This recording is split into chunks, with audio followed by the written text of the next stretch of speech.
Good afternoon, Sawadee. My name is Namtip and MD from Area Research. Today I'm going to talk about the topic of Thai real estate market crisis.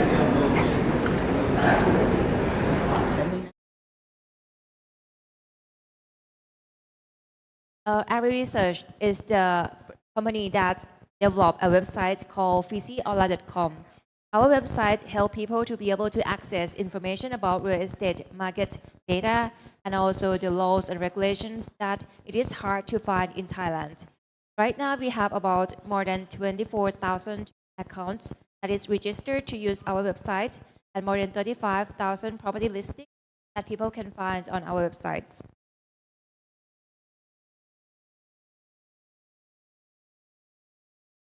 Where do we get our data from?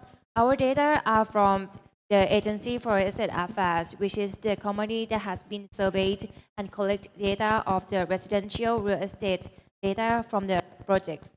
This is the first-hand properties data that we collect from the real projects. So they have been collecting this information for the past 30 years. Since 1994, they have published them in of reports and also as seminars, a meeting, and on the newspapers. We have collected and analyzed those data and provided on a website called FIABCI-Thai that people can access. And we have also the free registration for anyone who's interested. So today I'm going to talk about the residential real estate trends in Thailand 2023 and also the changes of the land prices in Thailand for the past 8 years. And also the future developments opportunities that is in Thailand right now. So for the residential real estate trends in Thailand 2020, we are going to look into the residential real estate data that has been collected by Agency for Estate Affairs. So we have collected the data for 30 years. We have the data of about more than 12,000 projects in Bangkok metropolitan, which includes Bangkok, some provinces around Bangkok. People who live in Bangkok, they also stay in urban area or in the close to Bangkok, the very main residential area. Also, we have about more than 2.6 million residential units from these 12,000 projects. So what do we know about these data? This is the trends of the newly launched units here from 1994 to 2003. You can see that the very first years, 1994, we have lots of units that launched in Thailand because that was like industrial revolutions in Thailand. But then we have to face the Asian financial crisis, 1997, or in Thailand we call it Tom Yam Gung crisis. I think many people in Asia has maybe has an impact on that crisis as well. So after that crisis in 1997, Thai economy and also the real estate have been sick for a while and then they recover.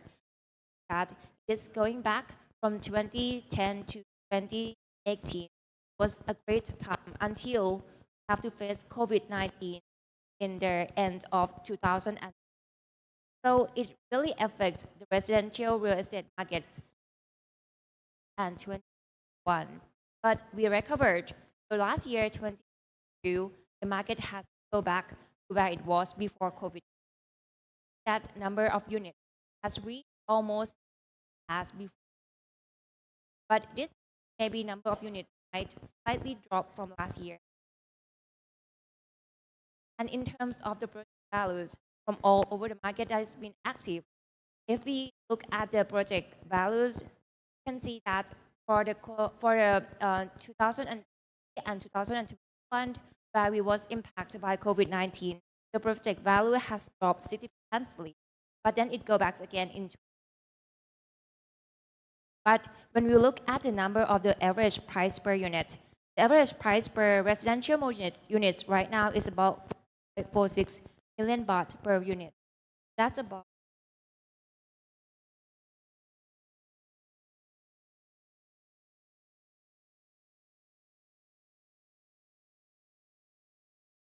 That's about 135,000 US dollars per unit. That's the average price of residential units, including detached house, semi-detached house, townhouse. So we see that the average price has been going up for the past, because the land price has been going up. The land price is not dropping, and the construction cost, the labor cost has also rising. So the average price is going as well. Now let's look in terms of the project that is still active.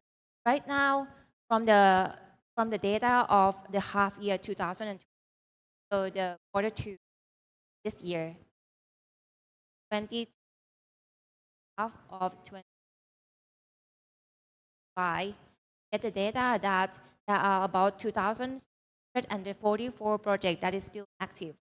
Means that developers are still selling their project in the second, it's in the first hand market, not going to the buyers yet. So we have about 773,000 units that is still available in the developers' hand right now. Most of them are condominiums. Condominium is one of the most popular residential real estate in Thailand. I think it's because it is cheaper than other kind of residential projects, such as detached house, semi-detached house, or other type of properties. It is easy to buy, to rent, to sell, so it is very popular. But when we compare it with other project type, when the COVID happens, we can see that the orange line is the condominium price. The average price of, sorry, this is the number of unit, sorry. The number of unit of the condominiums has dropped significantly in 2020. You can see the graph that said COVID-19, right? So what happened is during the COVID-19, people are more interested in the detached house, semi-detached house, townhouse, the place that has more spaces, not condominiums. That is why developers have to the numbers of units that they launch into the market. That is why 2020 and 2021 we can see a very significant drop in terms of the launching of condominiums. The launching of condominiums is even lower than townhouses. While we can see that the launch of townhouse in the past 10 years is growing significantly compared to detached house or other kind of properties, there are more demands for townhouse. And for the detached house, growing rapidly at a slow rate, but it is growing because there are demands for detached house, very expensive, not growing as fast as properties. And this one is about the average price per unit of each property types in the past year from 2015 to 2003. You can see that the detached house, which is the blue line, the detached house nowadays, the average price is almost 20 million baht per unit. That's very expensive because detached house has bigger lands than other kind of properties, and it is more expensive. People still use it. People still want it.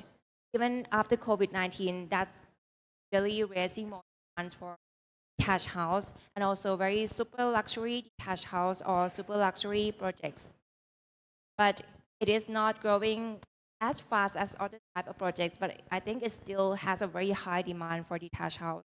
Like pool villas is also a very popular option for real estate buyers, homeowners, or investors as well. But for condominiums, we can see that in 2022 and this year, it has a very sharp drop in of the average price. Actually, the average price for condominiums many years, like 2015 or 2020 to 2021, it is very expensive. That's only because there are some super luxury projects that's been launched in. For example, some of you might heard of the Four Seasons private residence or Mandarin Oriental or the Amand residence. That's very high luxury, super luxury real estate projects. I think Amand is about 800 million baht for their penthouse. So that's like really expensive, and that's really make the average price going up for that year. Even forest yes also has raised the average price per unit for 2000 and I think it's 2021. So in past the past many years that has been, there are some of the super luxury projects that have been launched in Bangkok. That's why the average price has been rising.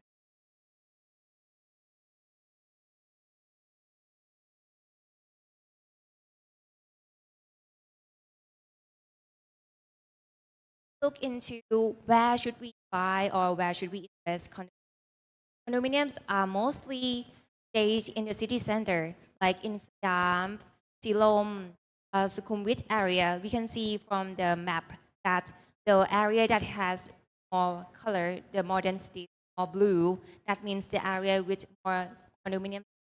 It is very, very highly concentrated in Sukhumvit area because this area, which is very close to our hotel, it is a CBD. It is where people have to stay. They go to work easily because they can use the BTS line to go to work. But for a detached house,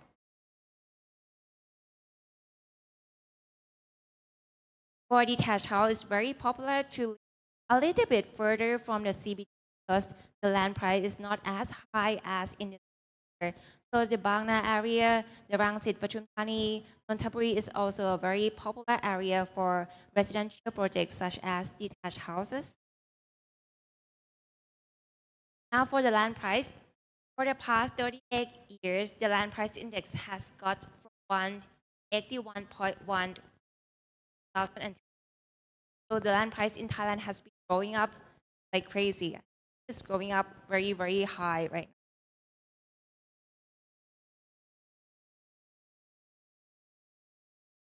How do we get the land price data? We got it from our valuers agency for asset affairs. They have to go and conduct evaluations of the same property, same location every year. For the past years or more, they have to go to the same location and then they have to assume that this location that's a land of three sizes, 4 rai, 6 rai, and 30 rai. And they have to value this property every year to see market price has. In Thailand, we have the government value, government valued property price a lot lower than the market price. That is why we have to act as valid. What we see is that after we conduct a survey every year for 320 years, that there's a sharp growth in land price. There was only one time that the land price dropped. It's during the Asian financial crisis in 1997. 1997, the Tom Yam Goong crisis is the only time that the land price dropped. After that, the land price drops. After COVID-19 drop in president launch, but the land price land is scarcely found in the area. So the land price has. But you can see that graph that shows the percentage of growth each year. We can see that after COVID-19, it's not growing as high as before COVID-19. It's growing about 5 to 6%, which is still a good rate, but not as high as before COVID. So the left-hand side is the red graph. The red graph is where the highly expensive land price are concentrated. It's mostly in the CBD area. As you can see, the more red color it is, the more expensive the land is. But the area that has more growth in terms of the land price yearly are in the suburban area. It's in the area that we are developing infrastructure like mass transit go outside. So that area has higher growth compared to the CBD area because it is already.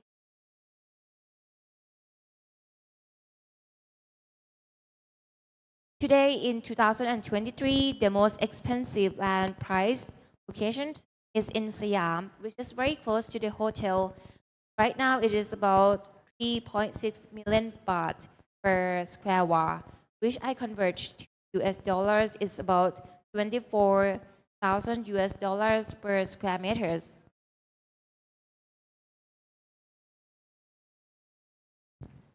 Why is the land price expensive? I think in the future it will still to grow as well for the land price, property price, because right now we are developing. Thailand has been developing in terms of infrastructure, government projects, and also many investments. And for in terms of the law and regulations, having the new comprehensive plan soon for Bangkok and also in provinces. Like we already have the new comprehensive plan for the Nonthaburi area, which is the new province, which is the province that is near Bangkok. And also for Bangkok, we are going to have the new comprehensive plan. Maybe in another 2 years, we will have the new plans. And for Samut Prakan, which is very near to Bangkok, and it is where we have Bang Na province. Bang Na is the area that's very popular for the detached house, semi-detached house, the townhouse, those kind of residential projects. This area is also going to have the new comprehensive plan as well. That in a certain part, they're gonna have more potential to build projects. And also for this year, 2023, we are going to have 2 new mass transit that's going to be launched and operated in Bangkok. And also it's going to the provinces around Bangkok. So in Bangkok Metro. And another 2 years, 2025, there are another 2 more mass transits that's going to be operating. They are still constructing it at this moment, but I think it's going to be ready soon. And also we're going to have a lot more mass transit and infrastructure development around Bangkok metropolitan regions, which help with more potential for the lands outside Bangkok. So if you're interested in to know about the real estate data, whether it's the law, regulations, comprehensive land use, the area that is building the infrastructures, the government has announced that they're going to use all the market data from area, the market data from the listing properties, access our website called kola.com. We have the free registration that anyone can also register and access the information. So that's it for today. If anyone have a question, ask.